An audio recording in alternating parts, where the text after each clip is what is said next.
ये दारुल अमल है, काम की दुनिया है। ये अमल माशीत कमा तुदीन तुदान, जो तेरी मर्जी में आए कर ले। शराब पी ले, ज़िना कर ले, माँ बाप को मार दे, अपनी बीवी की गुलामी कर दे, मौलाना को छोड़ करके किसी काफिर के साथ भाग के शादी कर ले, मस्जिद से निकल के मंदिर में चला जा, मुसलमानों का बेटा किसी चमारिन के साथ भाग जाए, कुछ भी कर ले, चलेगा सब। ये दुनिया है। ए अमल माशीत कमा तुदीन तुदान, अलबत्ता याद रखना जैसा करेगा वैसा अंजाम भुगतने के लिए तैयार रहना, क्योंकि सब दिन दुनिया में रहेगा नहीं। तुम 100 साल के अंदर ही तेरी जिंदगी का खात्मा होगा। 70 साल, 80 साल, 90 साल, मैक्सिमम 100 साल। 100 साल के आगे नहीं जिएगा। करोड़ों अरबों में कोई एक दो आदमी जी जाए तो वो मुर्दा से बदतर है वो जिंदगी, जिस जिंदगी में होशो हवास ना हो, बिस्तर पे पेशाब पाखा ना हो। यानी जिंदगी 100 साल के अंदर ही बोरिया बिस्तर समेट के चलिए आखिरत की तरफ।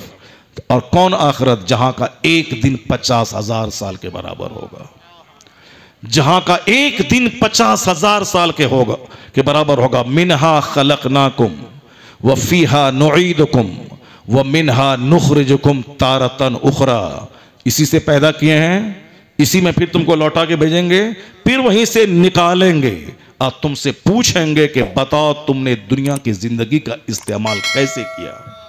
अब वो है दारुल जज़ा। अब वहां राई राई का हिसाब होगा, पाई पाई का हिसाब होगा, जर्रे जर्रे का हिसाब होगा। यौम इज़िन तुहद्दिसु अखबारहा, उस दिन जमीन गवाही देगी कि इस जमीन पर बैठ के तुमने जलसा सुना, इस जमीन पर बैठ के तुमने तिलावत की, इस जमीन पर बैठ के 2 रकात नमाज अदा की, या इस जमीन पर बैठ के गीबत की महफिल सजाई, या तुमने चुगलखोरी की महफिल सजाई, या तुमने इस जमीन पर बैठ करके शराब की महफिल सजाई। क्या किया तुमने? मकई के खेत में, बांस की डीह में, तुमने 5 स्टार होटल में चोरी छुपी क्या किया? यह जमीन गवाही देगी। एक जमीन सीसी कैमरा की तरह हमारी हर एक्टिविटीज की नोटिस ले रही है। आप ये मत समझें कि मैं बेलगाम हूं और मैं जंगल चला गया तो कोई हमको नहीं देख रहा है। इस्लाम का बुनियादी फॉर्मूला है कि अल्लाह है, अल्लाह देख रहा है। अल्लाहु ला इलाहा इल्ला हुवल हय्युल क़य्यूम ला तअख़ुज़ुहु सिनतुन वला नौम, अल्लाह को न नींद आती है न ओंग। अल्लाह है, अल्लाह सबको देख रहा है। वल्लाहु बिमा तअमलून खबीर, जो कुछ तुम कर रहे हो अल्लाह को खबर है। वल्लाहु बिमा तअमलून बसीर, जो कुछ आप कर रहे हो अल्लाह सब देख रहा है। आप जो कुछ कर रहे हो और अल्लाह देख ही रहा है। अब 2 फरिश्तों को दोनों कांधे पर निगहबान बना के रख दिया है कि तुम दोनों इनके काम को, इनकी एक्टिविटीज को नोट करते रहो, और यह सारा रजिस्टर क़यामत के दिन इनके सामने पेश होगा कि तुमने कितनी नेकी की है, तुमने कितनी बुराई की है। ये 2 फरिश्ते अलग नोट कर रहे हैं, अल्लाह रब्बुल इज़्ज़त तो देख ही रहा है। और उसके बाद ये हाथ पांव जो हमारे हैं, इन हाथ पांव को भी अल्लाह ने खबरदार किया है कि तुम नोटिस ले कि तुझसे ये क्या काम ले रहा है। यह हाथ जुल्म की तरफ उठ रहा है, यह हाथ किसी के फायदे के लिए उठ रहा है। ये पांव मस्जिद, जलसगाह, मदरसे की तरफ जा रहा है, या शराब की भट्टी, सनीमा हाल, जुआ के अड्डे या तवाइफ के कोठी की तरफ जा रहा है। ये सारा पांव सारा चिट्ठा खोल के रख देगा क़यामत के दिन, और ये हो के रहेगा। ऐसा नहीं कोई नॉवेल अफसाना है, ऐसा नहीं, ये हक और सच बात है।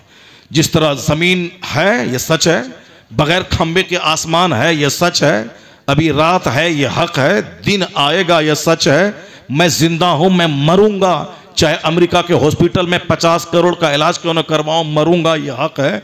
उसी तरह मरने के बाद आखिरत हक है और जन्नत और जहन्नम हक है। चाहे कोई 1000 इनकार करे कि नहीं नहीं ये सब गलत बात है, मौलाना मौलवी के बोलने की बात है, मैं नहीं मरूंगा, सारी दुनिया उसको पागल कहेगी, तो मर के रहेगा वो। चाहे वो 1000 मुल्ला की बात झुठलाए, चाहे वो 1000 बोले कि ये सब बात गलत है, ये सब नहीं चलता है, इस साइंटिफिक दुनिया में ये सब होने वाला नहीं है, तो उससे बड़ा पागल कोई नहीं है। मौत एक फैक्ट है, चाहे जो जब भी आए वो आके रहेगी, जब हमारी मर्जी के खिलाफ आके रहेगी। किस वक्त आएगी किसी को खबर नहीं है, अनसीन वक्त में आएगी। हम आज 100 साल का प्लान बना रहे हैं और सुबह होकर पता चला कि मस्जिद से मेरी मौत का ऐलान हो गया। लोग अब घर से बाहर निकल के खिताब करने जा रहे हैं, पूना में, वहां से डेड बॉडी वापस आ रही है। लोग जलसा के लिए अपने घर से निकल रहे हैं, रास्ते से डेड बॉडी वापस आ रही है, लोग तकरीर कर रहे हैं, तकरीर करते करते रूह निकल रही है, मस्जिद में नमाज पढ़ने गए, वहां से डेड बॉडी वापस आ गई, खेत में हल चलाने गए थे, प्रेशर हाई हुआ, वहीं गिरे, वहीं मर गए। राजू श्रीवास्तव एक्टिव रहने के लिए, ताकि तूंद नहीं निकले, मैं लोगों को हंसाऊं, फिट रहूं, वो जिम जाता था, कॉमेडी की दुनिया का बादशाह, लेकिन उसी जिम में एक्सरसाइज करते हुए अटैक आया, गिरा, वेंटिलेशन पे गया और मर गया। कभी सोचा तक नहीं था कि मैं इस कदर जवानी में मर जाऊंगा। अभी 10 दिन पहले 46 साल का एक एक्टर फिट रहने के लिए सुबह शाम डेली जिम जाता था। ये मौलाना मौलवी क्या करेगा, ये सब खाली खाएगा, तोन ऊंचा करेगा, सोएगा, इसके क्या करेगा। फिट रहने के लिए जिम जाओ, तब हार्ट मजबूत रहेगा, प्रेशर नॉर्मल रहेगा, शुगर नॉर्मल रहेगा, एक्टिव रहोगे, तोन नहीं निकलेगा, लंबी जिंदगी जियोगे। 46 साल का एक्टर, वो 10 साल से जिम जाता था, सुबह और शाम वही एक्सरसाइज करते हुए अटैक आया, हॉस्पिटल भी नहीं गया, वहीं मर गया। अभी 10 दिन पहले एक आदमी नाच रहा था शादी की पार्टी में, और ऐसे ऐसे हिला, वही गिरा, वहीं दम तोड़ गया, हॉस्पिटल भी नहीं गया। 2 महीना पहले बरेली में एक शादी पार्टी में, वहां भी एक डांसर नाच रहा था, आगे पीछे नाचता था, उसी में गिरा और उठ भी नहीं पाया वो। इसलिए ये कहना कि 10 साल के बाद नमाज पढ़ लेंगे, बुढ़ापे में नमाज पढ़ लेंगे, जब कोई काम नहीं रहेगा तो मस्जिद ही जाना एक काम रह जाएगा, तो तुम रहेगा कि नहीं रहेगा कौन जानता है।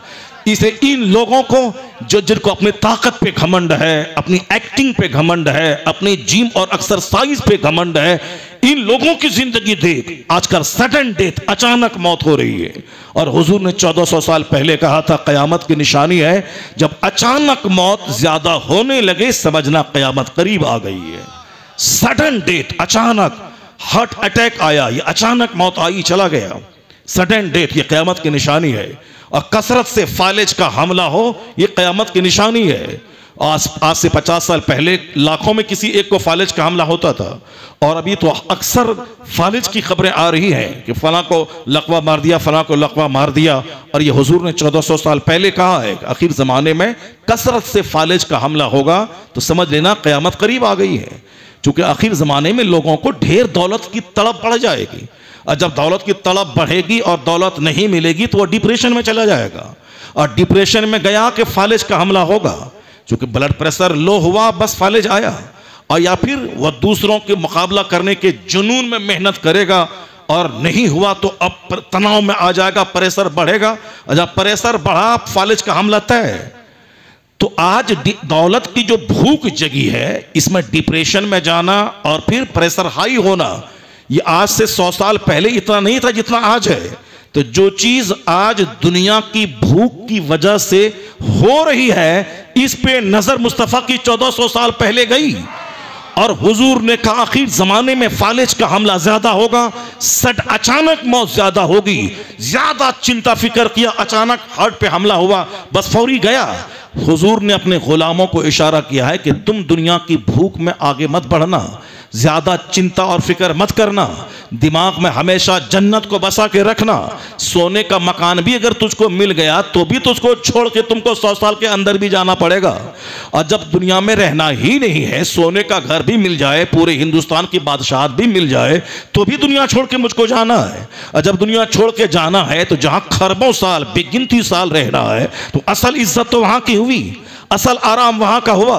अगर अल्लाह ने 100 साल हमें सोने का महल दे दिया, उसके बाद खरबों साल की आग लिख दिया कि मरने के बाद सीधे जहन्नम में जाना है, आग में जलना है, तो फिर ये 100 साल जो 1 सेकंड था, इसका कोई वैल्यू नहीं रहा। इसलिए असल इज्जत आखिरत की। तो हुजूर ने अपने गुलामों को कहा कि तुम अपनी निगाहों में जन्नत बसा लेना, आखिरत बसा लेना, ये दुनिया जीना तेरे लिए आसान हो जाएगा। और फिर इस दुनिया में ब्लड प्रेशर हाई और फिर डिप्रेशन का मरीज तू नहीं बनेगा। जब दिमाग में जन्नत रहेगी, सूखी रोटी खाएगा तो सब्र करेगा, और अगर अल्लाह नेमतों की फरावानी देगा तो शुक्र अदा करेगा। ना सब्र से सेहत घटेगी और ना शुक्र से फिरौनियत आएगी। अगर सब्र करेगा तो अज्र बढ़ेगा, और शुक्र करेगा तो नेमत में इजाफा होता चला जाएगा। आका अलैहिस्सलाम ने अपने गुलामों को सख्ती से मना किया है कि तुम इन काफिरों की तरह दुनिया के पीछे पागल मत होना। वरना दुनिया इन लोगों को पागल कर दिया है, इसलिए अंधे हो गए हैं, इसलिए उनको सिर्फ दुनिया चाहिए। अल्लाह ताला मुसलमानों को दुनिया से बचाता है, इसलिए बचाता है ताकि तुम 100 साल जो 1 मिनट है सब्र करना, यहां सब्र करना, जहां सब्र किए और जहां मरे ईमान की हालत में, खरबों साल की जन्नत तेरा इस्तेकबाल करेगी। हद्दे निगाह तक, जहां तक निगाह जाएगी, सोने चांदी का मकान तेरी तकदीर में लिख दिया जाएगा। 70 बीवियां तेरे निकाह में आएंगी। जो दुनिया में जितना ज्यादा नमाज और दुरूद पढ़ा होगा, उतनी ही ज्यादा जन्नती बीवियां उसके निकाह में अल्लाह ता फरमाएगा। शहद की नहरें हर मकान के नीचे से गुजरेंगी, दूध की नहर गुजरेगी, शराबन तहूरा पाकीज़ा शराब की नहर गुजरेगी। जो दुनिया के शराब को आंख उठा के नहीं देखा, अल्लाह जन्नत में पाकीज़ा शराब देगा। जो दुनिया में दूसरों के माल को लूटा खसोटा नहीं, अल्लाह उसके मकान के नीचे से शहद और दूध की नहरों को गुजारेगा। शहद खाने को दिल चाहे तो शहद पी ले, दूध पीने को जी चाहे दूध पी ले। यानी वो नेमतें जन्नत में कि जिसको किसी आंख ने आज तक देखी नहीं, न किसी दिल पे कोई खतरा गुजरा। जहां तक निगाह जाएगी अपना घर नजर आएगा। न वहां बुढ़ापा है, न वहां दाढ़ी और मोछ के बाल हैं, न वहां बीमारी है, न वहां काला रंग है। सब 30 साल का जवान रहेगा। वक्त गुजरता जाएगा तो भी उम्र उसकी बढ़ेगी नहीं। हर दिन उनके मकान का हुस्न बढ़ेगा, उनकी बीवी की खूबसूरती बढ़ेगी और एक एक जन्नती को 30-30 मर्दों के बराबर अल्लाह ताकत अता फरमाएगा। यानी वहां ना जन्नत से कोई हसद करने वाला होगा, न वहां कोई चिढ़ने वाला होगा, न दूसरों के मर्तबे को देखकर कोई अफसोस करने वाला होगा। हर आदमी मस्त और मगन होगा। अल्लाह फरमाएगा तुमने दुनिया में सब्र किया और उसी का इनाम आज दे रहा हूं कि जहां चाहो जाओ, जो चाहो खाओ, खूब ऐश करो। 100 साल सब्र किया, अब महासंख्यों साल सदा जन्नत में ऐश करें। अल्लाह काफिरों को मुसलमान के मुकाबले में ज्यादा दौलतें देता है ताकि 100 साल यानी 1 दिन 1 मिनट खूब अच्छा से खा पी के बदन हाथ चौड़ा कर लो। बादशाहत, खूब दौलत, खूब फैक्ट्रीज, खूब साहब दुनिया में खाने पीने कपड़ा पहनने की ताकतों की नेमत, खूब 100 साल तक अच्छा से खा पी ले, मोटा ताज़ा बना ले। और जहां सांस का रिश्ता टूटेगा उसके बाद जिस दुनिया में कदम रखेगा, फी नारे जहन्नम खालिदीन अबदा, हमेशा के लिए जहन्नम की आग, आग की जमीन, आग का मकान, आग का खूटा, आग की जंजीरें, आग का कोड़ा। चाहे दुनिया में वो कोई भी हो, अमेरिका का प्रेसिडेंट रहा हो या किसी बड़े मुल्क का वजीर आजम रहा हो, कुछ भी हो, इस्लामी अकीदे के मुताबिक, कुरान के मुताबिक, कुरान सच्चा, अल्लाह सच्चा, हुजूर सच्चे, हुजूर की सारी बात सच्ची। चाहे वह दुनिया में अमेरिका का प्रेसिडेंट क्यों ना रहा हो, सारी दुनिया का बादशाह क्यों ना रहा हो, अगर हालत कुफ्र में मर गया तो सीधे सदा जहन्नम की आग में, खरबों साल, महासंख्यों साल, अरबों साल।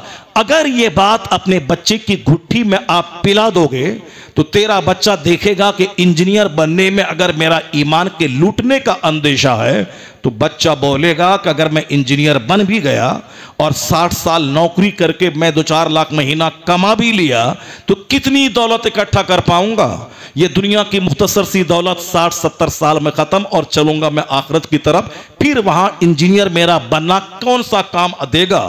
अगर इंजीनियर के साथ अगर ईमान सलामत है तब तो ठीक है, अगर ईमान सलामत नहीं है उससे बेहतर है कि मैं ईंट ढोऊं, मेरा ईमान सलामत रहे, मैं दूसरों के खेत में मजदूरी करूं, मेरा ईमान सलामत रहे, मैं जाहिल बन के रहूं, मेरा ईमान सलामत रहे। यही ना होगा कि नौकरी नहीं मिलेगी, गाड़ी पे नहीं चढ़ूंगा, पुख्ते का मकान नहीं बनाऊंगा। 60-70 साल दुनिया में 60 सेकंड है अल्लाह के नजदीक, ये 60 सेकंड घर मकान नहीं बनाऊंगा, किराए के घर में रहूंगा, पैदल चलूंगा, मगर ईमान सलामत रहा तो महासंख्यों साल की जन्नत अल्लाह मेरी तकदीर में लिख देगा।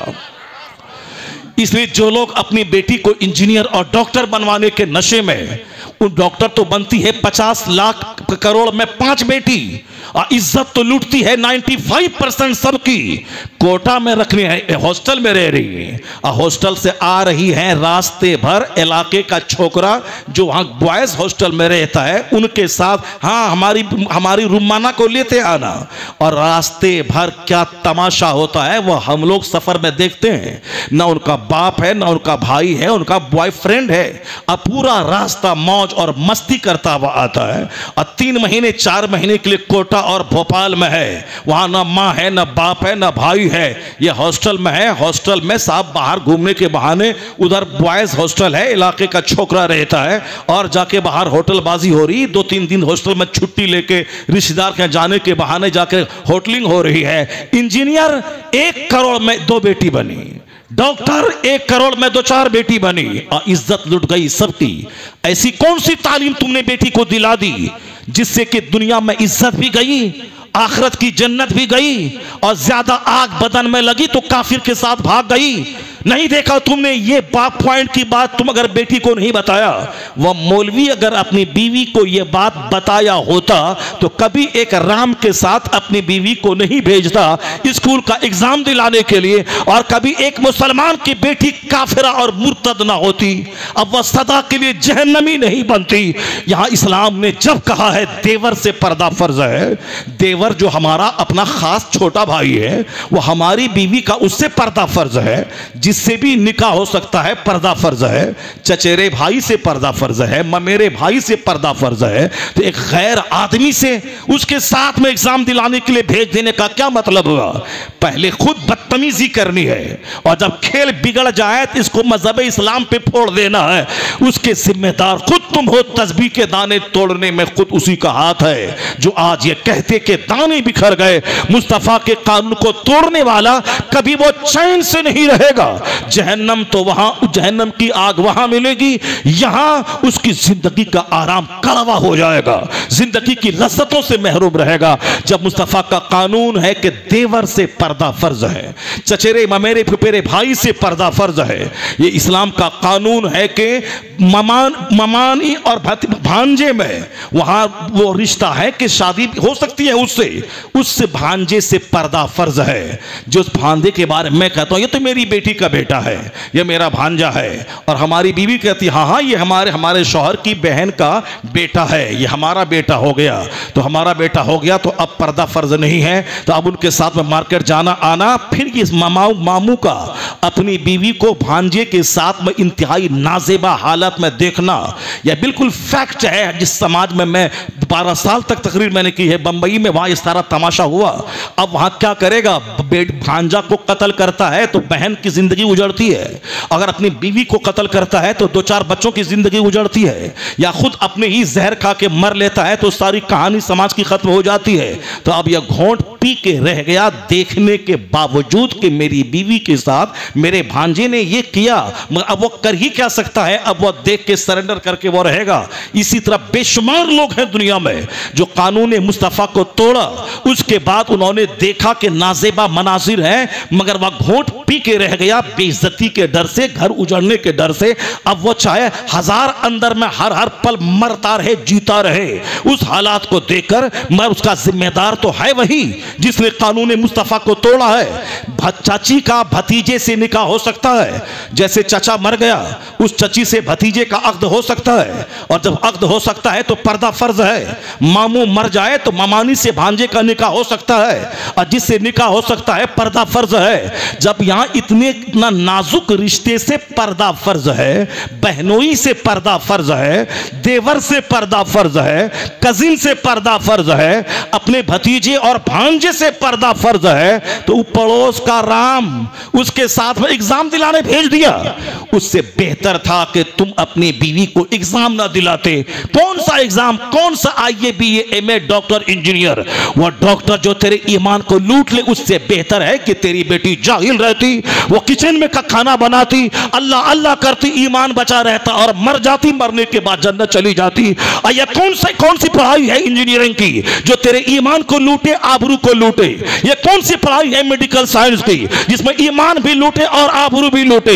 ये कौन सी पढ़ाई है स्कूल की जवान मर्दों के साथ बैठ के कोचिंग सेंटर में पढ़ना, और शादी होगी 40 साल की उम्र में 40 जवान हुई 18 साल में। ये 15 साल अपने बॉयफ्रेंड के साथ मस्तियां करती रही, 2-4 हमल हॉस्पिटल में जाके गिरता रहा और बाप बोलता है मेरी बेटी 18 साल की गुड़िया है, उम्र है 40 और 38 साल। अब वो गई है जिसके साथ खंखड़ बन के, वो लड़का भी खंखड़ है और ये लड़की भी खंखड़, ये दोनों खंखड़ जब दोनों आपस में मिलेगा बच्चा कैसा पैदा होगा, महाखंखड़। इसलिए अपनी इज्जत और आबरू को बचाने के लिए अगर समाज में, समाज को डकैतों से बचाने के लिए जरूरत है कि अपनी बेटी को पर्दा में रखा जाए। वह इल्म जिससे आबरू बिगड़ जाए उस इल्म को हासिल करना हराम है, और जिसमें ईमान लूट जाए उस इल्म को हासिल करना हराम है। जो आबरू के लूटने का कभी अंदेशा हो उस इल्म का हासिल करना हराम है। इसलिए जिसके नजदीक आखिरत रहेगी, जन्नत रहेगी, वो अपने घर में अपने बाल बच्चों की गुट्टी में जन्नत और आखिरत की मोहब्बत पिलाएगा तो जन्नत तो वहां मिलेगी, ईमान यहां बचेगा, आबरू यहां बचेगी। और जब ये आबरू बचेगी तो फिर जब औरत अनटच्ड रहेगी और मर्द अनटच्ड रहेगा और यह दोनों पाकीज़ा नौजवान जोड़े आपस में जब मिलेंगे तो बच्चा नमाजी पैदा होगा, बच्चा कुतुब पैदा होगा, बच्चा अब्दाल पैदा होगा। क्योंकि कुदरत का कानून है, आम के पेड़ से सेब नहीं निकलता, सेब के पेड़ से आम नहीं निकलता।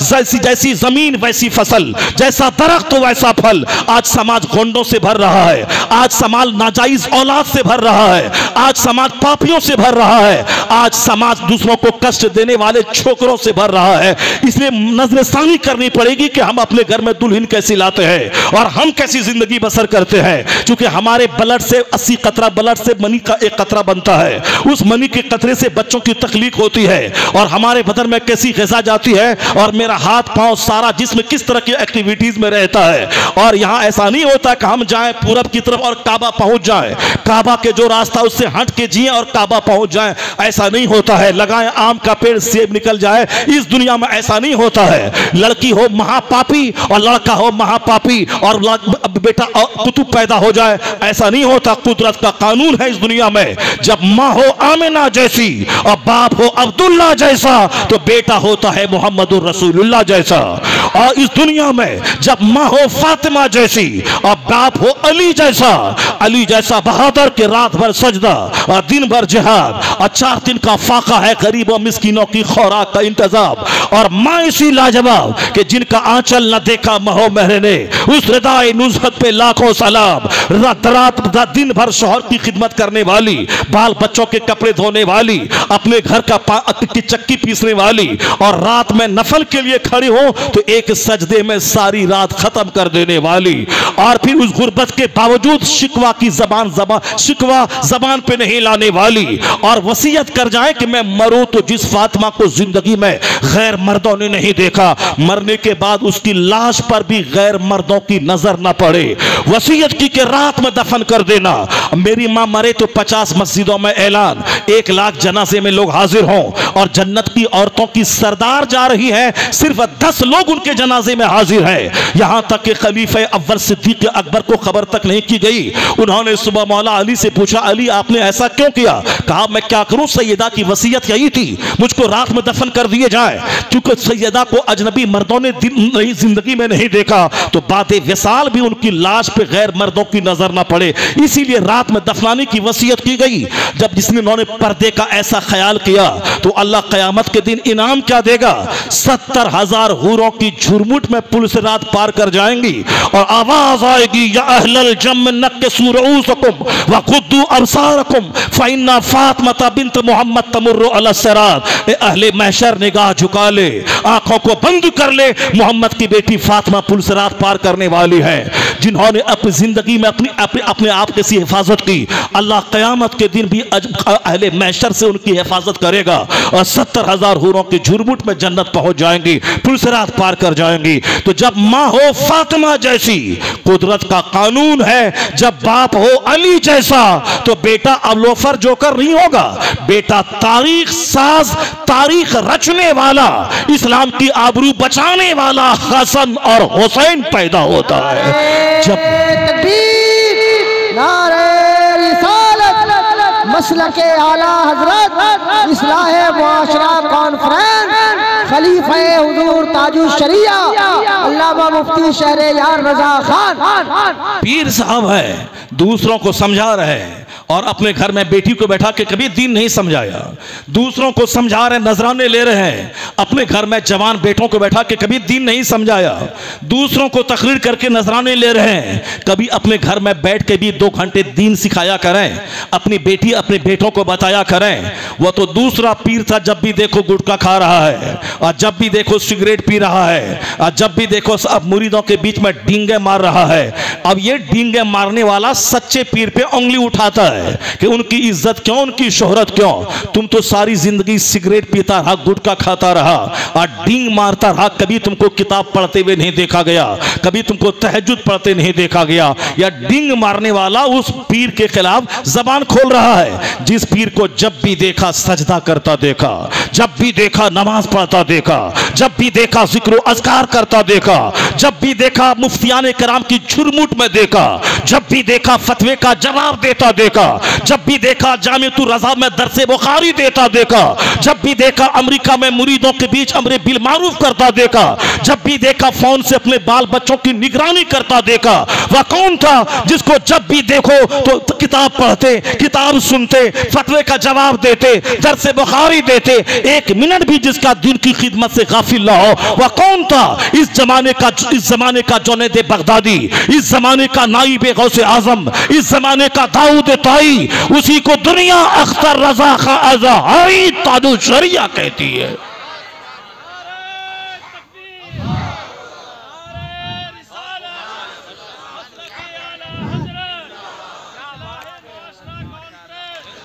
पीर वह जो अपने मुरीदों का भी ख्याल रखे, अपने मसलक का भी ख्याल रखे, अपने ईमान का भी ख्याल रखे और अपनी औलाद का भी ख्याल रखे, अपनी बीवी बच्चों का ख्याल रखे, अपने अहलो अयाल का ख्याल रखे, अपने घर वालों का ख्याल रखे। ऐसा नहीं कि दूसरों के शौक में अपने बाल बच्चों को उजाड़ देना है। जिसके घर में तरबियत नहीं होगी उसकी बीवी का यही हाल होगा, उनके बच्चों का यही हाल होगा।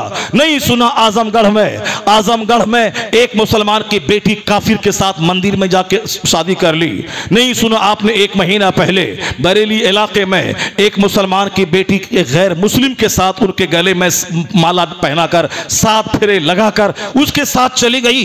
ये खूबसूरत बेटी थी, जबकि बहुत बड़े अरबपति मालदार मुसलमान उसको मिल सकते थे, लेकिन चूंकि उनको आखिरत नहीं बताया गया, उनको ये दुनिया 100 साल 1 सेकंड है, ये बाप ने उसकी गुट्टी में नहीं पिलाया। ये कयामत हमेशा हमेशा वहां तो मौत को ज़बह कर दी जाएगी। दुनिया में गरीबी बढ़ी, मौत आ गई। दुनिया में बदन में आग लगी, मौत आ गई। दुनिया में बीमारी बढ़ी, मौत आ गई। यहां तो मौत आई, जिंदगी का खात्मा।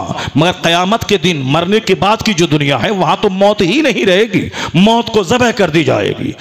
अब जो आग में जल रहा है जलते रहो, जो जहन्नम में आराम जन्नत में है वो जन्नत में रहो। न जन्नत से तुम निकाला जाएगा न जहन्नम से तुम निकाला जाएगा, सदा जलते रहो। ये बताएं किस कदर बदबख्ती की मोहर लगेगी कि दुनिया में 100 साल 1 दिन ऐश तो किया, अब वहां खरबों महासंख्यों सदा आग में जलता रहेगा। अब वहां मौत ही नहीं है कि वह मरे और फिर जहन्नम से निकाला भी उसको नहीं जाएगा।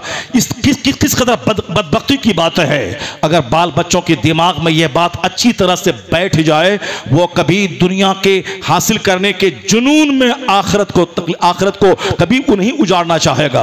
कभी वो नहीं चाहेगा, वो बोलेगा कि मैं सारी जिंदगी कुंवारी रह जाऊंगी। मगर जिसने मुझको ऑफर दिया है कि 5 लाख महीना मैं कमाता हूं, मेरे पास आ जाओ, मेरी जवान बेटी, अगर उसके दिमाग में आखिरत और जन्नत बैठ जाए, ये दुनिया के चंद दिन की रंगीनी उसके ईमान को लूट नहीं पाएगी। अगर किसी लड़के ने ऑफर दिया कि 10 लाख महीना मैं कमाता हूं, रानी बना के तुझको रखूंगा, मेरी नौकरी है, तो मेरी बेटी उसके चेहरे पे थूक देगी और बोलेगी मैं सारी जिंदगी कुंवारी रह जाऊंगी मगर मैं ईमान का सौदा नहीं करूंगी। उसके लिए जरूरत है कि बाल बच्चों की गुट्टी में इस्लाम पिलाया जाए, स्कूल का रास्ता बाद में दिखलाया जाए, ईमान और जन्नत का रास्ता पहले दिखलाया जाए। उसको दूसरी बातें, दुनिया की पॉलिटिकल लीडर की बातें बाद में बताई जाएं, पहले इस्लामी शहजादियों की बातें पहले बताई जाए। हर माँ बाप पे जमीन जगह बच्चों को देना फर्ज नहीं है। करोड़ों मुसलमान हैं जो किराए के मकान में रहते हैं, क़यामत के दिन एक सवाल तक ना होगा कि तुमने बच्चों को ज़मीन क्यों नहीं दिया, तुमने मकान बना के क्यों नहीं दी, कोई सवाल नहीं होगा। अलबत्ता यह सवाल होगा कि तुमने बच्चों को नमाज की तालीम क्यों नहीं दी, तुमने अपने बच्चों को अखलाक क्यों नहीं सिखलाया, तुमने अपने बच्चों को दीन क्यों नहीं सिखलाया। तो जिस चीज का सवाल होने वाला है उसके ताल्लुक से करोड़ों मुसलमान गाफिल हैं, अपने घर में 24 घंटे में 10 मिनट की महफिल मुनक्किद नहीं करते। खाने से पहले बीवी आओ, बच्चे आओ, बेटियां आओ, बेटे आओ, स्कूल से आगे आओ, सब बैठो, अब 10 मिनट के लिए दीन सीख ले, आखिरत की बात। तो मुमकिन है कि यहां बेटा इंजीनियर और डॉक्टर भी बन जाए और जन्नती भी बन जाए, नमाजी भी बन जाए, शरीफ भी बन जाए। जब माँ बाप गाफिल रहेंगे तो बच्चे को काफिर अपने रंग में रंग लेगा। जब बेटी हमारी दीन नहीं सीखेगी तो वही हाल होगा। मौलाना मिला था, जन्नत में आई थी, दीन के माहौल में आई थी, हिजाब नकाब पहन रही थी, 2-4-10 दिन उन काफिर के साथ में जाने के बाद ये क्या हो गया कि दुनिया शादी भी रचा ली और ईमान भी लुटा लिया और दोनों जहान की रुसवाई, माँ बाप की नाक भी कटवा दी, हिंदुस्तान के 40 लाख मुसलमानों का सर भी नीचा कर दिया। लानत है उस बाप पे जिसने ऐसी नापाक बेटी पैदा किया हो।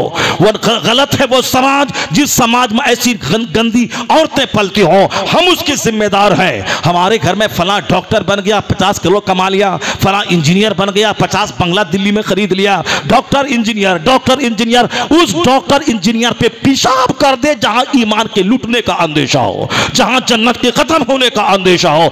तुमने नहीं सुनी सरकारे दो जहां के घर में किस तरह का माहौल था। 2-2 महीने गुजर जाते मगर चूल्हे में आग तक नहीं सुलगती थी, खजूर और पानी पे गुजर बसर होता था। जिस दिन कौनैन के मालिक का विसाल हुआ उस दिन चिराग में जलाने के लिए तेल तक मौजूद नहीं था। सरकार की जिंदगी पर है तब ना गुर्बत पे सब्र करने का ख्याल पैदा हो, सरकार की जिंदगी पर है तब ना काफिरों की तरह दौलत कमाने की हवस जो दिमाग में आ गई है, नमाजें छोड़ के पैसा चाहिए, ये सारी बातें दिमाग में नहीं रहेंगी। हुजूर को तो पढ़ना ही नहीं है। वहां सैयदा आयशा से पूछा गया, मखदूमा उस जमाने में आपके घर में तेल का क्या हाल था, चिराग जलता होगा? तो आप कहती है तेल में चिराग जलाना, उस जमाने में तेल मिल गया होता तो हम लोग पी जाते उसे। यानी घर में इस कदर फाके का आलम रहता था। ये कहती हैं अगर तेल मिल गया होता उसे हम लोग पी लेते, चिराग में क्या जलाते। यानी इस कदर तंगियां थी। उमर फारूक आजम हुजूर के कमरे में दाखिल हुए, रोने लगे। सर कौनैन का मालिक व मुख्तार उस कमरे में आराम फरमा रहा है और कमरे की लंबाई चौड़ाई इतनी कि सर इस दीवार में लगे, पांव उस दीवार में लग जाए और हुजूर खड़े हो तो सर अक़दस छत में लग जाए और चंद मुट्ठी जो एक कोने में है और एक बकरे की खाल लटक रही है, मशकीज़ा है पानी। यही है दुनिया के मालिक व मुख्तार के घर का सरमाया। सरकार उमर फारूक रोने लगे। हुजूर उठकर बैठ गए। कहा उमर क्यों रोते हो? कहा हुजूर आपकी सादगी ने मुझको रुलाया है। सरकार कहते हैं क्या तुम इससे खुश नहीं हो कि मैंने दुनिया दुनियादारों के लिए छोड़ दिया है, अपने लिए मैंने आखिरत को पसंद कर लिया है। यही पैगाम काश हर मुसलमान किसी काफिरों की दौलत को देखने के बाद ये न देखे कि वाह क्या इनके पास दौलत है, क्या मकान है। नहीं, ये बोल मैंने दुनिया इन काफिरों के लिए छोड़ दिया है, अपने लिए मैंने जन्नत को इख्तियार कर लिया है, अपने लिए मैंने आखिरत को इख्तियार कर लिया है। ये बोलेगा कौन? जो कड़ाके की सर्दी में नहा करके फजर की नमाज पढ़ने जाएगा। ये बोलेगा वो जो चिलचिलाती धूप में कपड़ा पहन करके जोहर की नमाज पढ़ने मस्जिद में जाएगा। ये बोलेगा वो जिसके घर में बेटी की बारात आई हो तो भी वो नमाज नहीं छोड़ेगा। ये बोलेगा वो जिसके घर से जनाजा निकले एक वक्त की नमाज न छोड़ा हो, ये वो बोलेगा। यहाँ तो सर में दर्द हुआ, नमाज छूट गई। बेटी की शादी है, 10 दिन से नमाज छूट गई। दस्तरबंदी का जलसा है, 10 दिन से नमाज छूट गई। साहब कोई फंक्शन पार्टी घर में है, नमाज छूट गई। और नमाज पढ़ता भी है तो 4 टाइम का नमाजी, जबकि 5 टाइम मिलके बनती है नमाज। और यहाँ 4 टाइम छोड़े और फजर में रोजाना 10 बजे उठकर नहा धो के नमाज पढ़े, और यह है नमाजी बाबू। जबकि होना चाहिए था कि नमाज फजर को फजर के लिए कड़ाके की सर्दी में नमाज पढ़ना पड़े कि नहा करके वो नमाज पढ़ लेता।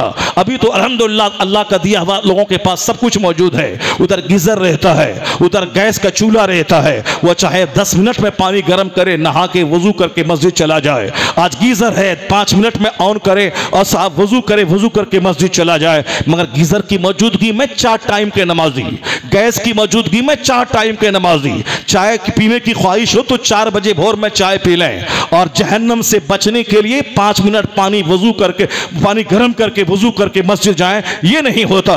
उसके बाद जब बच्चे बिगड़ जाते हैं तो आते हैं पीर साहब के पास कि हजरत तावीज दे दीजिए, मेरा बेटा मेरी बात नहीं मानता है। 1 करोड़ तावीज अगर पीर साहब की तुम आम के पेड़ में लटका दे, आप बोले कि सेब निकल जाए, नहीं निकलेगा। 1 करोड़ तावीज तुम गेहूं के खेत में डाल दे कि यहां से बासमती चावल निकले, नहीं निकलेगा। 1 करोड़ तावीज तुम अमरूद के पेड़ में डाल दे, अब बोलो यहां से नाशपाती निकले, नाशपाती नहीं निकलेगी। कुदरत का कानून है। तावीज का फायदा उतना ही होता है जितना होने का हक है। यानी आम का पेड़ है, आम की निकलेगा, तावीज उसमें डाल दे ताकि खट्टा नहीं मीठा आम निकल जाए। यह है तावीज का फायदा। और ऐसा नहीं होगा कि आम का पेड़ से सेब निकल जाए। अगर ऐसा है तो बताओ, हम 10 लाख रुपए दे के पहले तावीज खरीदते हैं, उसके बाद कोई दूसरा काम करेंगे। नहीं होता है, कुदरत का कानून है। तो और मां है बिगड़ी हुई, अब बाप है बिगड़ा हुआ, और जब बच्चे बिगड़ गए तो कहते हैं मेरा घर लूट गया, हजरत तावीज दे दीजिए। तावीज सर से लेके पैर तक लटका दो अपने बेटे को।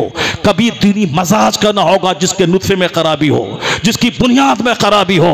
इसलिए शादी करने का मतलब सिर्फ ये नहीं होता कि मैं 2-4 साल मौज मस्ती कर लूं। शादी करने का मतलब होता है कि मेरी यादगार कायम हो, मेरी नस्ल कायम हो, मेरे बच्चे पैदा हो। अगर ऐसा नहीं है तो 4 साल, 2 साल, 1 साल के बाद अगर बच्चे की उम्मीद नहीं लग रही है तो माँ बोलती है कि मैं तलाक दिलवा दूंगी, बाप बोलता है कि साल गुजर गए कोई असर नहीं दिख रहा है, लड़का बोलता है कि साल गुजर गए किस कोई उम्मीद नजर नहीं आ रही है, अब अजमेर दौड़ के जाओ, बरेली दौड़ के जाओ, अब किचोछा दौड़ के जाओ। तो क्या मतलब, तुमने नाक देख के शादी किया था कि नाक लंबी होनी चाहिए, तुमने गोश्त चेहरे का देख के शादी किया था ताकि जिंदगी का मजा हम खूब अच्छा से लूट लें, और साहब हाइट है 6 फीट की ताकि मजा आ जाए जिंदगी में। तो अब जब वही हाइट वाली, नाक वाली, गोरे रंग वाली और साहब जिसमें भरा गोश्त वाली वह सब मौजूद है, तो फिर क्यों अजमेर दौड़ के जा रहा है? जब रंग नाक नक्शा ही देखना था और 4 साल के बाद शादी नहीं हुई, फिर तलाक की धमकी क्यों दे रहा है? और तलाक की धमकी औरत को क्यों दे रहा है? तुम अपने आप को क्यों नहीं धमकी देता है कि चूंकि लड़का बीज डालने वाला होता है, औरत मिसले जमीन के होती है, और कसूर लड़के का होता है, बच्चा पैदा करने की सलाहियत इसमें होती है, ये बीज डालता है। अगर 2 साल के बाद बच्चा नहीं हो रहा है तो औरत को क्यों सारे लोग घेरते हो तुम सारे घर वाले? बेचारी माँ बाप भाई बहन सारा समाज संसार छोड़ के एक शौहर के साथ आई है ताकि शौहर का प्यार मिले, और उसको शौहर भी डांट रहा है, शौहर की माँ भी डांट रही है, शौहर की बहन भी डांट रही है, शौहर का भाई भी डांट रहा है कि क्या है ये, क्या है? वह नौकरानी बन के आई है वो। अगर तुमने उनको सताया तो याद रखना तेरी बेटी उससे 50 गुना ज्यादा सताई जाएगी।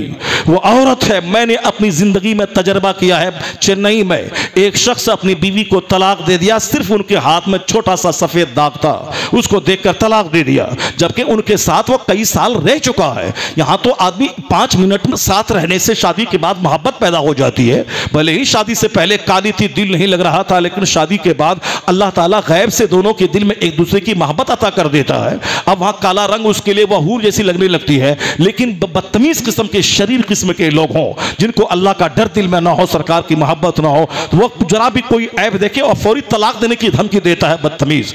और जान ले उन्होंने उस थोड़ा सा सफेद रंग देखा, तलाक दे दिया। मालूम है क्या? वो अल्लाह तो है, अल्लाह तो देख रहा है सारी कायनात को, सजा तो वहां मिलेगी, दारुल जज़ा वो है। लेकिन यहां कभी कभी इबरत की खातिर दिखलाता है कि जो सजा मैं वहां देने वाला हूं उसकी छोटी सी झलक यहां दिखला रहा हूं, ताकि तू जान जाए कि वहां सजा मिलने वाली है। मालूम है छोटा सा दाग था, तलाक दे दिया अपनी बीवी को, और अल्लाह ने उनको जब दूसरी बीवी से बेटी दिया तो उस बेटी उन्होंने इंटरमीडिएट करी, ग्रेजुएशन करी, पीजी करी, स्कूल में टीचर बनी, और खूबसूरत भी है, गोरा रंग भी है। धीरे धीरे धीरे धीरे वहां तो छोटे से दाग को देख करके तलाक दिया था, यहां सर से लेके पांव तक उनकी अपनी बेटी के बदन में सफेद दाग हो गए। अब बता तू किसका कहां भेजेगा? उस बेटी की किससे शादी करवाएगा? तुमने छोटा सा धब्बा देखा, हटा दिया और अब सर से लेके पांव तक सारा वजूद सफेद दाग में तब्दील हो गया है। अब बताएं कि उस बाप के सीने पे कितना सदमा होगा। उस बेटी, पढ़ी लिखी बेटी का कोई रिश्ता नहीं आ रहा था, उसका क्या हाल होगा। इसलिए हमेशा अल्लाह से डरना चाहिए। वो औरत बेचारी माँ बाप भाई बहन छोड़ के आई है, शादी की पहली रात वो माँ बाप भाई बहन सारा संसार छोड़ के आई है। उसी दिन से शौहर की माँ को अपनी माँ जैसा, बेटी जैसा प्यार देना चाहिए, ताकि इस अजनबी घर में उसका दिल लग जाए। यहाँ कौन है उसका, ना माँ है, ना बाप है, ना भाई है, ना और कोई है। यहाँ तो शौहर के लिए वो आई है। अब शौहर की माँ उसको प्यार दे, शौहर का बाप उसको बाप जैसा प्यार दे, ताकि इस अजनबी जगह में उसका दिल लग जाए। अगर कोई उसके अंदर डिमेरिट है, कोई काम धाम करने का हुनर अच्छा नहीं है, तो एक माँ की तरह धीरे धीरे उसको सजा दे, संवार दे, ताकि घर के सारे काम करने वाली बन जाए। लेकिन नहीं, अब पहली तारीख से ही सारे लोग उसको मैदाने टेस्ट में समझ लेते हैं। यह टेस्ट देने आई है, यह बोलती कैसे है, यह चलती कैसे है। अब उधर बैठ के शिकवा की एक महफिल सजी है, नहीं नाक ऐसी टेढ़ी है, चलती कैसी है, रोटी कैसी बनाई है, खाना कैसी बनी। जाहिलों और काफिरों जैसा काम। उस दिन प्यार दे, उसे मोहब्बत दे। सबको देखा, शौहर भी डांटना शुरू किया। जब वह जहर खा के मर जाएगी तो तेरा क्या हाल होगा, उसका जिम्मेदार कौन होगा। इसलिए बहू को बहू मत समझ, अपनी बेटी समझ, और इतना प्यार दे कि इस नए घर में आकर अपने घर को भूल जाए और अपने घर से ज्यादा यहां दिल उसका लगे। अगर यह बात पैदा हुई तो कभी दो रिश्तेदारों में शिकायत नहीं होगी, दो रिश्तेदारों में केस मुकदमा नहीं होगा, और लड़की यहां से वापस जाने के बाद कसम नहीं खा लेगी मैं उस घर में नहीं जाऊंगी। दोनों तरफ से मामला हुस्न सलूक का होना चाहिए, और फिर जहां औरत है वहां ज्यादा हुस्न सलूक होना चाहिए, क्योंकि औरतों के ताल्लुक से हुजूर ने सख्ती से मना किया। यहां तक कि वक्त विसाल भी आकाए दो जहां अलैहिस्सलाम ने औरतों के हुकूक का ख्याल रखने की ताकीद मुस्तफा ने फरमाई। नमाज, नौकर गुलाम और औरत, यह तीन बातें सरकार दो जहां पर्दा फरमाने से पहले उन्होंने वसीयत में आपकी जबान पे जो जुमले जारी हुए उसमें ही था, नौकर गुलाम का ख्याल रखना, जिसको सारी दुनिया जलील समझती है तुम उसे जलील मत समझना। औरतों का ख्याल रखना, ये औरत भले ही थोड़ी सी जबान इसकी तेज चलती है और जिद इसके अंदर है, टेढ़ी पसली से पैदा हुई है, लेकिन है बहुत काम की चीज। सरकार दो जहां कहते हैं तुम्हारे बच्चे इससे पैदा होते हैं, तुम्हारे दिल को सुकून इनसे मिलता है। अल्लाह ने तुम्हारे करार के लिए औरतों को पैदा किया है, इससे काम फायदे की चीज है, फायदा हासिल कर। अब जहां तक सवाल रहा सीधा करने का, सीधा करना चाहोगे तो टूट जाएगी, और यह टूटना तलाक है। औरत सीधी नहीं हो पाएगी क्योंकि उसकी पैदाइश ही टेढ़ी पसली से हुई है। अब उसको उसी हालत में रहने दे, फायदा हासिल कर। वह तेरे कपड़े धोती है, उसको अजर मिलता है, तेरे बच्चे को दूध पिलाती है, अजर मिलता है, वह तुझसे मुस्कुरा के मिलती है, उसको अजर मिलता है। तुम्हारे पास वह रह कि तुमको गुनाहों से बचाती है, ये उसको अजर मिलता है, उसको अजर मिलता है, और इनाम क़यामत के दिन मिलेगा। यहां भी तू उसको प्यार दे ताकि उस सिनफे नाजुक का दिल बहलता रहे। अगर तुम ही उसको डांट डपट करेगा और मारने तलाक की धमकी देगा, ये बता दे उसका दिल कितना छोटा होगा, कितना दिल उसका टूट जाएगा। दिल शिकस्तगी बहुत बड़ी खतरनाक मुसीबत है, उससे बचना। बीवी क्यों न रहे, माँ बाप आके गाली मत देना, वरना उसका दिल टूटा तो तेरे घर की बरकत खत्म हो जाएगी। वो औरत है, उसका भी जिस तरह तुमको बाप आके गाली दे तुमको बुरा लगेगा, उसी तरह तुम भी अपनी बीवी को जब मैके के बाप माँ लगा के गाली देगा उसको बुरा लगेगा। उसके जज्बात से मत खिलवाड़ कर, सबर कर। एक ही पॉइंट है, जब बिस्तर व गैर मर्दों को पेश कर दे फिर वहां कोई रियायत नहीं, वहां सिर्फ सीधे तलाक। उससे पहले जितनी भी कमजोरियां हैं सारी कमजोरी पे पर्दा डाल दे। 100 बार भी समझाया है तो 101% भी अब समझाना ही ऑप्शन है, कोई दूसरा ऑप्शन नहीं कि नौकर गुलाम की तरफ मार पीट देना है। समझाना समझाना समझाना, सरकार दो जहां को अपनी गाहों के सामने रखना। हमारे पास एक बीवी है तो तकरार हो रही है, लड़ाई और झगड़े का अखाड़ा घर बना हुआ है। हुजूर के पास 11 बीवियां हैं, लेकिन कोई बता दे कि वहां लड़ाई झगड़ा तकरार हो, वहां 11 बीवियां सब समझती हैं कि मुस्तफा मुझसे ज्यादा प्यार फरमा रहे हैं। बहैसियत कामयाब शौहर हुजूर की जात लाजवाब है।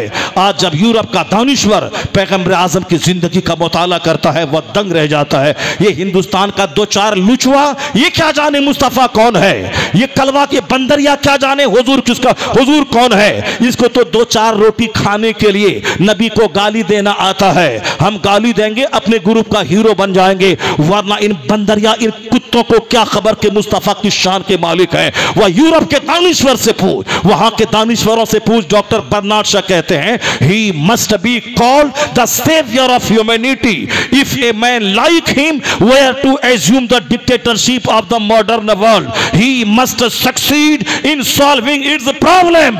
ये हिंदुस्तान के बंदर सुन ले कि बर्नार्ड शॉ इतना पढ़ा लिखा आदमी है जिसकी किताब हिंदुस्तान की अक्सर यूनिवर्सिटीज में पढ़ाई जाती है। यूरोप में पैदा हुआ, वहां पढ़ा लिखा, वहां किताब लिखा। इतनी बावजन किताब के हिंदुस्तान की यूनिवर्सिटीज में पढ़ाई जाती है। इतना पढ़ा लिखा आदमी वह यूरोप का रहने वाला, वो क्या कहता है, इस्लाम के पैगंबर को मानवता का रक्षक कहा जा सकता है, इंसानियत का मुहाफिज बोला जाए। तो कहते हैं कि अगर कोई शख्स इस वक्त दुनिया का हाकिम बने, मुस्तफा को अपना गाइड मान ले, उनके उसूल उनके ज़ाब्ते पे अमल करे तो दुनिया के सारे मसाइल को हल करने में कामयाब हो जाएगा। वह कहते हैं मोहम्मद अरबी के पास दुनिया के सारे प्रॉब्लम्स का सॉल्यूशन मौजूद है, सारे मसाइल का हल मौजूद है, सारी समस्याओं का समाधान मौजूद है। दुनिया के सारे दानिश्वर एक तरफ, मुस्तफा का एक फार्मूला एक तरफ। आकाए दो जहां के बारे में एक क्रिश्चियन बोलता है I can not find any other man in history like Muhammad. मैं पूरे मानव इतिहास में मुस्तफा का जवाब नहीं पाता हूं। इन लुच्चों की बात माने कि यूरोप के दानिश्वर की बात माने, ये 2-4 खसीसों रजीलों कमीनों की बात माने, या यूरोप के दानिश्वर की बात माने।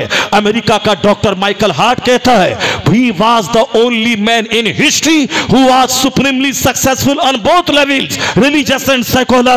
अमेरिका का डॉक्टर माइकल हार्ट जो करोड़ों पढ़े लिखों पे भारी है, जिसका इल्म भारी, मजहबन ईसाई है और तालीमी एतबार से एडवोकेट और साइंसदान है, वो कहता है मैंने जब इंसानियत की तारीख का मुताला किया, वो आदम से लेके अब तक मैंने महान इंसानों की सूची तैयार 100 की 100 में जब अव्वल नंबर पे आने की बात आई, मैं हकीकत की गहराई में डूब कर पता लगाना चाहा, जहां ना कोई मोहब्बत काम आएगी ना कोई मुबालगा आराई काम आएगी, सिर्फ हकीकत से मैंने काम लिया। तो मैंने हकीकत की बुनियाद पर इस नतीजे पर पहुंचा कि आदमी की तारीख में तन्हा नाम मोहम्मद अरबी है जो कायनात का सबसे कामयाब तरीन इंसान कहा जा सकता है। He was the only man in history who was supremely successful on both levels, religious and secular।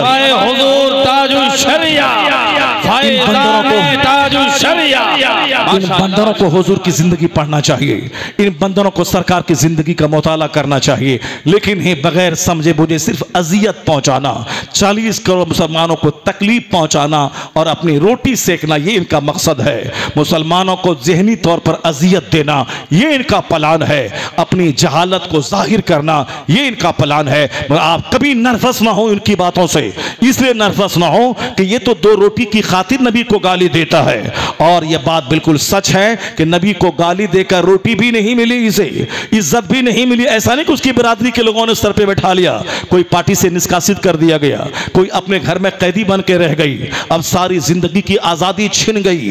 Taslima Nasreen ने गाली बकी, सारी जिंदगी गुलाम बन के रह रही है। अब वो आजादाना ढंग से सड़क पे टहल नहीं सकती। आज 20 साल से उसके दिमाग में एक सदमा है, कहीं कोई पीछे से आके मेरी गर्दन न मार दे। अब वह छुप छुपा के जिंदा रहती, जिंदगी की लज्जतों से महरूम है। सलमान रुश्दी अभी थोड़ी सी आजादी से अमेरिका में घुमा था, ऐसा हमला हुआ कि वेंटिलेशन पे चला गया। मुस्तफा को गाली देने वाली वो भी अभी सारी जिंदगी ऐसी छुप छुपा के घर में रह के जिंदगी गुजार लेगी। वह कभी मैदान में आके आराम से चाय की की दुकान पे बैठ के चाय नहीं पी सकती। एक खतरा सतारा कहीं से कोई मुस्तफ़ा का दीवाना आके मेरा काम तमाम न कर दे। ये है दुनिया की लज्जतों की महरूमी। क्या गाली बका के जिंदगी तंग हो गई, अपने घर में भी सुकून से नहीं रह सकती है। वसीम रजी मुर्तद काफिर वो उत्तराखंड के जेल में घुट घुट के मर रहा है, बोलता है मेरी बीवी छूट गई, मेरा बच्चा छूट गया, मेरा दोस्त छूट गया, मैंने जिसकी मोहब्बत में उनका मजहब कबूल किया था वो नरसिंहानंद भी मेरा साथ छोड़ दिया। अब वह तन्हा जेल में पड़ा हुआ है।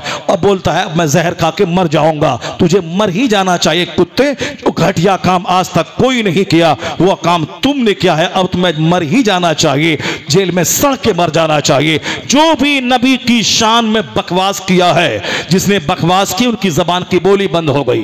किसी ने कलम से बकवास की, उनके हाथ में फालिज का हमला हो गया। किसी ने हमला किया, उसकी आजादी छीन ली गई। और जो नबी की अजमत का तराना गाना अपनी जिंदगी का मकसद बना लिया, जो नबी की शान बयान करना अपनी जिंदगी का एम बना लिया, अपने आप को नबी की अजमत से होने वाले हमलों के लिए ढाल बना दिया, तहफ़्फ़ुज़े नामूसे रिसालत करना जिंदगी का सबसे बड़ा मकसद अजीम बना लिया। अल्लाह जन्नत तो वहां देगा, इस दुनिया में क्या देगा उसकी छोटी सी झलक यही है कि एक पठान ज़ादे ने 1000 के करीब किताबें लिखकर मुस्तफ़ा की शान बयान की, उन पे होने वाले हमलों का दिफा किया। अल्लाह ने वो इज्जती के सौदागरान से उठाया। अब अमेरिका की यूनिवर्सिटी में रजा रजा, हॉलैंड में रजा रजा, ऑक्सफोर्ड में रजा रजा, कैम्ब्रिज में रजा रजा, ऑस्ट्रेलिया में रजा रजा। हाँ साहब, ये श्रीलंका में उनके नाम का मदरसा रज़विया, उनके नाम की मस्जिद ऑस्ट्रेलिया में रजा जामा मस्जिद। मुझ जैसा लाखों आदमी के नाम के साथ लफ्ज़े रजा, मदरसों का नाम रजा। ये रजा रजा का हंगामा ऐसा लगता है वादी रजा की कोहे हिमालय रजा का है। जिस सम तो देखिए वो इलाका रजा का है।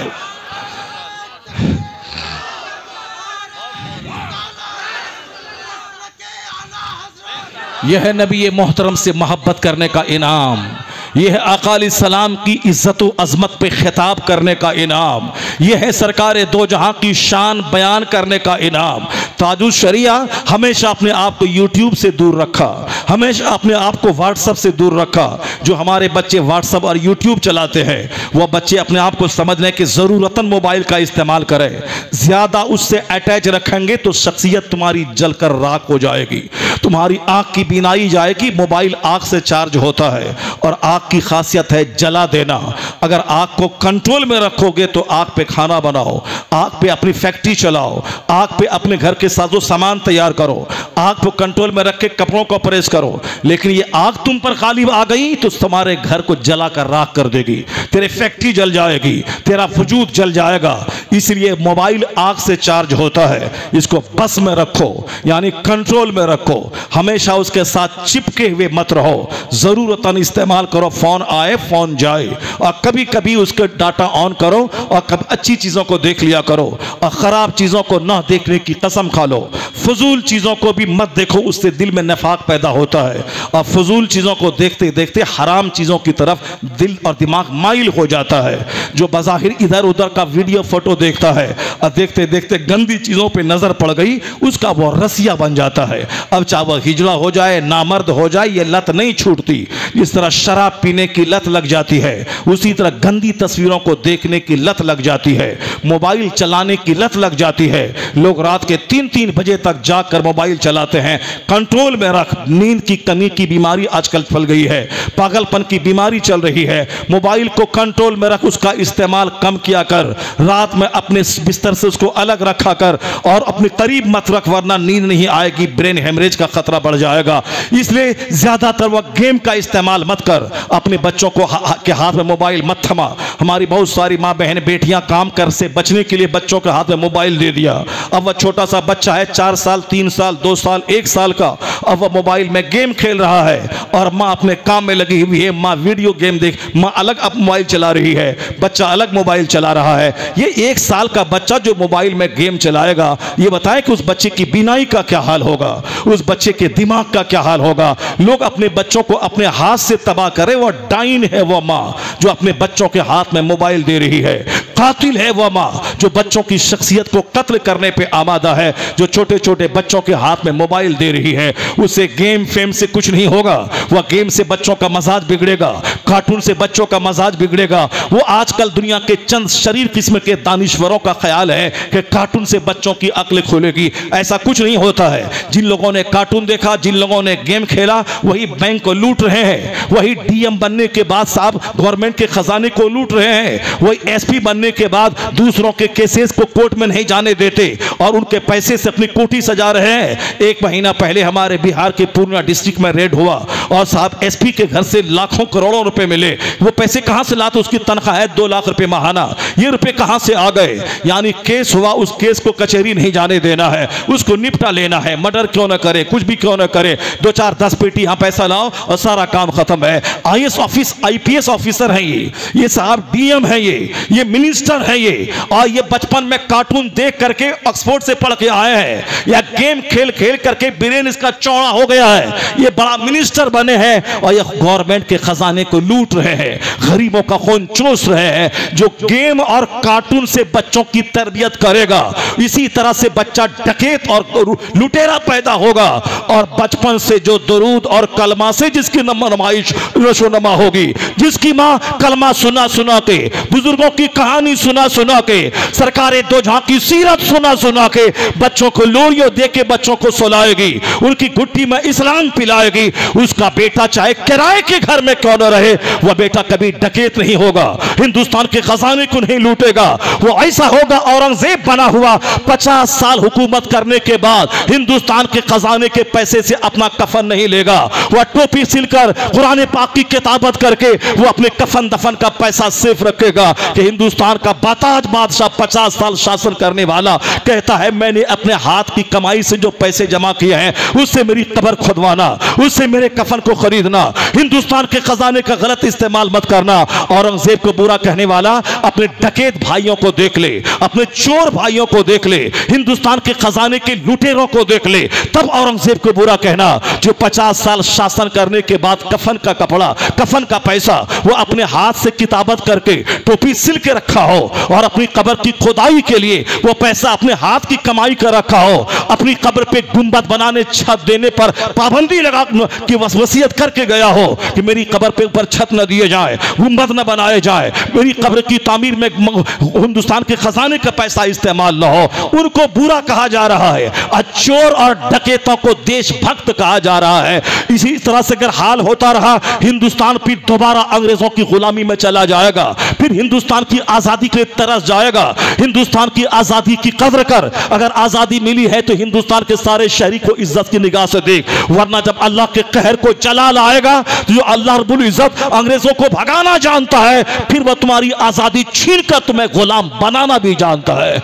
अल्लाह रब्बुल इज्जत के कहर से डरा कर अपने भाई की इज्जत किया कर, इस आजादी का गलत इस्तेमाल मत कर और ये घमंड और गुरूर मत चला कि मेरा है, मेरा दिन आ गया है। ऐसा नहीं होता है। अल्लाह जब सजा देना जानता है तो 1 मिनट का जलजला सारे मुल्क को जमीन में धंसा देता है। अल्लाह का कहर जब जोश पे आता है तो समंदर के किनारे सुबह सवेरे टहलने वाले लाखों आदमी को सुनामी का तूफान एक झटके में समंदर की मौजों में गुम कर देता है। इसलिए हमेशा अल्लाह से डरना, और जो अल्लाह की बात बोलता हो, जो अल्लाह की इबादत करता हो, जो मस्जिदों मदरसों को आबाद करता हो, जो अपने लोगों को ज़िना शराब सूद से बचने का पैगाम देता हो, जो अपने मदरसे के बच्चों को हराम और हलाल की तमीज़ पैदा करता हो, ये करना, ये मत करना, ये जायज़ है, ये नाजायज़ है, ये हराम है, ये हलाल है, ये राइट है, ये रॉन्ग है, जिसकी गुट्टी में मदरसे में पिलाया जाता है उसको ये बेईमान आतंकवादी का अड्डा कहते हैं। जहां हराम और हलाल की तमीज़ सिखाई जाती है, जहां से बच्चे शरीफ और नमाजी बन के पैदा होते हैं। जब मदरसों की तादाद बढ़ेगी तो डकैतों की तादाद घटेगी, शरीफों की तादाद में इजाफा हो जाएगा। और वर नहीं तो उस स्कूल और कॉलेज की दरसगाहों के जो असरात हैं वह देख सकते हैं किस कदर मिनिस्टर की सूरत में लुटेरे, IAS ऑफिसर की सूरत में लुटेरे नजर आते हैं। मजहब इस्लाम के मानने वालों का दायित्व बनता है वो अपने बाल बच्चों की गुट्टी में इस्लाम पिलाए, सरकारे दो जहां की सीरत का मुताला करे। हुजूर जब निगाहों के सामने रहेंगे तो दुनिया का भूत दिमाग पे नहीं चढ़ेगा। सरकारे दो जहां की सादगी को देखकर अपने हर काम में सादगी का जज्बा पैदा होगा। आज शादी ब्याह में पेचीदगी ने मुझको मुश्किल बना दिया। ज़िना आसान है, शादी मुश्किल है। मकान में इस कदर पेचीदगी मैंने बना दी। साहब दीवार और छत पहले काफी होती थी, मगर आज दीवार और छत में अगर 2 करोड़ लगते हैं तो 10 करोड़ रुपए उसके डेकोरेशन में लगते हैं। अब फॉल्स सीलिंग है, पीओपी है, और साहब इंटीरियर डेकोरेशन है। मकान ही बनाने में जिंदगी की सारी एनर्जी को निचोड़ दिया गया। अब जब जिंदगी में आगे आमदनी बंद हुई तो अब आदमी की लाइफ टफ हुई तो जहर खा के मर जाना है। क्यों मकान को तुमने पेचीदा बनाया? सिंपल क्यों नहीं बनाया? शादी में 10 लाख रुपए खर्च हुए कर्ज लेकर, जब बाद में कर्ज अदायगी की कोई सूरत नजर नहीं आई तो अब जहर खा के मर रहे हैं। आए दिन खुदकुशी के वारदात बढ़ रहे हैं। तुमने शादी को मुश्किल बनाया, तुमने अपने घर में खान पान को मुश्किल बनाया, दूसरों का मुकाबला करते हुए अपने घर को सामानों का जंगल बनाया, तुमने अपनी जिंदगी को टफ बनाया। और अब बोलता है मौलाना इज्जत बचाना मुश्किल है, life is very difficult, life बहुत मुश्किल काम है, जीना बहुत मुश्किल काम है। हुजूर ने जिंदगी को सिंपल बनाया था, आसान बनाया था, ताकि शान से जिंदा रह सको। जब आज शादी ब्याह खतना अकीका हर मैटर में पेचीदगी दाखिल हुई, कपड़े खरीदारी में पेचीदगी, मकान की तामीर में पेचीदगी, शादी ब्याह में पेचीदगी, तो लोग अब तनाव में आ गए, ब्लड प्रेशर हाई होने लगा। शादी बेटी की होगी, उसके बाद फिर और 10 गम सर पे चढ़ गया, मकान बनने के बाद फिर नया गम सर पे आ गया। अब आखिर में जहर खा के मर गया। 16-16 साल का छोकरा जहर खा रहा है, 30-30 साल का जवान जहर खा के मर रहा है। आखिर इसका जिम्मेदार कौन है? और आज अमेरिका में जब बच्चे हाथ से निकलने लगे तब कहते हैं कि सिंपलिसिटी को जिंदगी का पार्ट बनाइए। जब चाइना जापान में बच्चे जहर के आदी हो गए, कहते हैं सिंपलिसिटी को जिंदगी का पार्ट बनाइए। फिर ज्यादा बहुत बड़ा एम मत दिमाग पे छा लीजिए, सवार कर लीजिए। नौकरी नहीं मिली तो जहर खा के मर जाए, खूबसूरत लड़की नहीं मिली तो जहर खा के मर जाए, वो लड़की नहीं मिली तो जहर खा के मर जाए। मोहब्बत और प्यार में जहर खा के मर जाना, और जिसको तुमने प्यार किया था उसी के 30 टुकड़े काट के गटर में फेंक देना। मां बहन बेटियां अपनी बच्चों को समझाएं कि श्रद्धा नामी लड़की से आफ्ताब ने पूरा वाले ने प्यार किया, जब प्यार किया तो शादी कर ले उससे, शादी नहीं किया तो फिर क्या रिजल्ट निकला? जब शादी के बगैर लिव इन में रहते उसकी सारी लज्जतों को जब उस जिंदगी को निचोड़ दिया उन्होंने, और देखा कि इसकी जबान खराब है या जिद्दी है, तो अब एक रास्ता निकल गया कि अब इसको काट ही दे तब छुटकारा मिल सकता है, वरना ये शादी किए बगैर मानेगी नहीं। वो शादी के लिए दबाव बनाने लगी। ये सोचा या जिद्दी को सारी जिंदगी कैसे मैं झेलूं, और अब तक लिव इन में रह के मजा ले रहा था। अब एक रास्ता नजर आया कि बड़ा सा फ्रिज कटर खरीद के लाऊं और उसमें इसकी लाश के टुकड़े टुकड़े करके मैं इसको इसमें फ्रिज में जमाऊं, और फिर धीरे धीरे इसकी लाश को बाहर जाके मैं फेंक दूं ताकि कहीं पता भी नहीं चलेगा। इस बुरी तरह फंसा पूरे हिंदुस्तान के लोगों का सर नीचा कर दिया।